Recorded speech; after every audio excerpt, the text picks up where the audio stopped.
வாழ்க வளமுடன். சிவாய நமவும். அடியேன் உங்கள் சித்தன் சிவஸ்ரீ ஜெயப்பிரகாசம் பேசுகிறேன். 2026ஆம் ஆண்டு ஜூன் மாதம் 1ஆம் தேதி திருக்கணித பஞ்சாங்கப்படி நவகிரகங்களில் சுபகிரகம் என்று சொல்லக்கூடிய குரு பகவான் மிதுன ராசியிலிருந்து கடக ராசிக்கு பெயர்ச்சி அடைகிறார். இப்போ அங்கிருந்து பார்த்தீங்க அப்படின்னா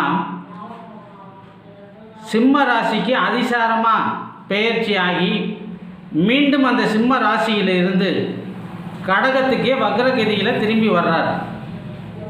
அப்படி இருக்கின்ற இந்த குரு பெயர்ச்சி 12 ராசிகளில் காலபுருஷ தத்துவப்படி 2வது ராசியாகிய களத்திரகாரகன் சுக்கிரனுடைய ஆட்சி வீடான ரிஷபராசி அன்பர்களுக்கு எப்படி இருக்கும் அப்படிங்கிறத பற்றி தான் இந்த பதிவு. இதுவரைக்கும் இந்த ரிஷபராசிக்கு தனஸ்தானத்தில் இருந்த குரு பகவான் இப்போ 3ஆம் இடமான முயற்சி ஸ்தானத்துக்கு, அதாவது தைரிய வீரிய முயற்சி ஸ்தானம் என்று சொல்லக்கூடிய 3ஆம் இடத்துக்கு போகிறார். அப்போ முயற்சிகள் பலிதமாகும், இவர்கள் எடுக்கின்ற காரியங்களில் வெற்றி கிடைக்கும்.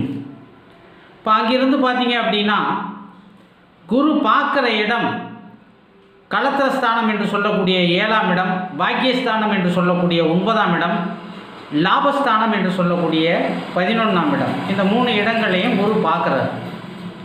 அப்போ இதுவரைக்கும் இந்த ரிஷபராசிக்காரங்க கணவன் மனைவி பிரிந்து இருந்தாங்க அப்படின்னா அவங்க ஒன்று சேருவாங்க. கணவன் மனைவிக்குள்ளே இருந்த பிரச்சனைகள் முடிந்து ஒரு அந்யோன்யமான நிலை ஏற்படும். இதுவரைக்கும் திருமணம் ஆகாதவர்களுக்கு திருமண வாய்ப்பு கூடி வரும்.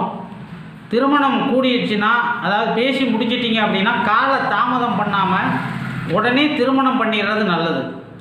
கூட்டாளிகளிடையே இருந்த கருத்து வேற்றுமைகள் நீங்கும்.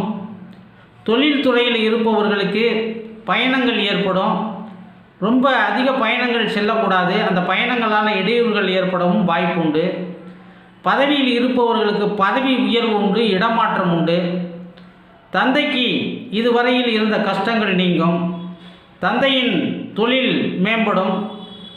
அதே மாதிரி நீண்ட நாள் நோய்வாய்ப்பட்டு இருந்தாங்க அப்படின்னா அந்த நோய் நிவர்த்தி அடையும்.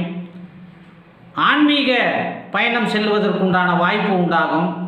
அதே மாதிரி கோயில் திருப்பணிகளுக்கெல்லாம் நிறைய நிதிகளை வழங்கக்கூடிய அமைப்பு ஏற்படும். அதே மாதிரி தொழிலில் நல்ல லாபம் கிடைக்கும். இந்த வருடம் அபரிமிதமான லாபம் கிடைப்பதற்கு வாய்ப்பு உண்டு. மாணவர்களுக்கு கல்வியில் முன்னேற்றம் உண்டு. வெளிநாட்டு வாய்ப்புகள் எதிர்பார்த்து இருந்தவர்களுக்கு அந்த வெளிநாட்டு வாய்ப்புகள் ஏற்படும். அதே மாதிரி பார்த்தீங்க அப்படின்னா இந்த ரிஷபராசிக்காரங்க சகோதரர்கள்ட்ட ரொம்ப எச்சரிக்கையாக இருக்கணும். அவங்கக்கிட்ட வீண் விவாதங்களை தவிர்ப்பது நல்லது. ஏன் அப்படின்னா மனக்கசப்பு ஏற்பட்டு சண்டை சச்சரவுகள் ஏற்பட வாய்ப்பு உண்டு. அதே மாதிரி பார்த்தீங்க அப்படின்னாவே பொதுவாக இந்த வருடம் நீங்கள் எந்த அளவுக்கு உங்களுடைய முயற்சி இருக்கிறதோ அந்த அளவுக்கு உங்களுக்கு இந்த குருவால் நன்மை ஏற்படும். மேலும் உங்களுக்கு நன்மை இந்த குருவால் ஏற்படணும் அப்படின்னா வியாழக்கிழமை தோறும் தட்சிணாமூர்த்தி வழிபாடு செய்யுங்க. வாழ்க வளமுடன். எல்லாம் நிறைவாகட்டும். சகல ஐஸ்வர்யங்களும் உங்களுக்கு கிடைக்கட்டும். என்னுடைய வீடியோ உங்களுக்கு பிடிச்சிருந்தது அப்படின்னா லைக் பண்ணுங்கள், ஷேர் பண்ணுங்கள், கமெண்ட் பண்ணுங்கள். மறக்காமல் சிவஸ்ரீ பாலா அப்படிங்கிற என்னுடைய யூடியூப் சேனலை சப்ஸ்கிரைப் பண்ணுங்கள். பக்கத்தில் இருக்க பெல் பட்டனை மறக்காமல் அழுத்துங்க. வாழ்க வளமுடன். ஓம் நற்பவி.